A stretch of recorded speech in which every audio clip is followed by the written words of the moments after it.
Thanks for joining us. I'm Chris Tanaka with a WBZ News update. Our top stories right now: a Woburn police officer on leave accused of allegedly helping to plan the Charlottesville Unite the Right rally in 2017. The Woburn police chief says Officer John Donnelly will remain on paid leave during this investigation. The chief also says Donnelly was a reserve officer for Woburn at the time of the rally. We've learned the person killed in a rollover crash in Needham was a teenage boy. 18-year-old Dylan Newman was from Newton. He died when two cars collided Wednesday afternoon near Forest Street and Rolling Lane. The cause of this crash still under investigation. Newman was a senior at Newton North High School. And nearly 50 first responders honored for saving a life this summer. Now, in July, dozens of police officers and firefighters from Milford, Hopkinton, and surrounding areas worked together to rescue a 60-year-old man who had been trapped under a vehicle. He was missing for nearly 24 hours before members of the group found him and pulled him to safety.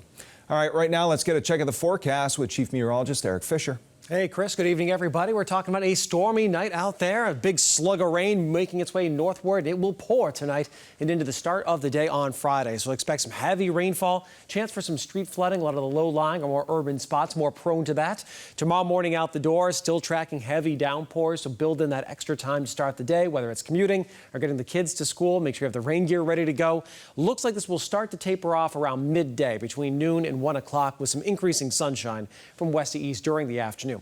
Pretty widespread 1 to 3 inches of rain looks likely. There may be a few spots that are up to 4 in central Massachusetts and southern New Hampshire. So this is another very good drink of water, but the chance for some of that street flooding. Flood watchers are out mostly from central and western Massachusetts to southern New Hampshire. A lower chance of that to eastern Mass, but there could still be in the low-lying spots around Boston some flooding tomorrow morning.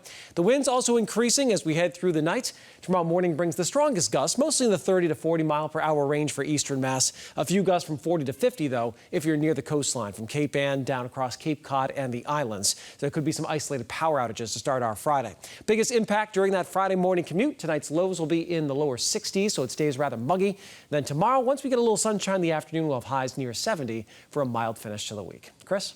Sounds good, Eric. I'm Chris Tanaka. This has been a WBZ News Update.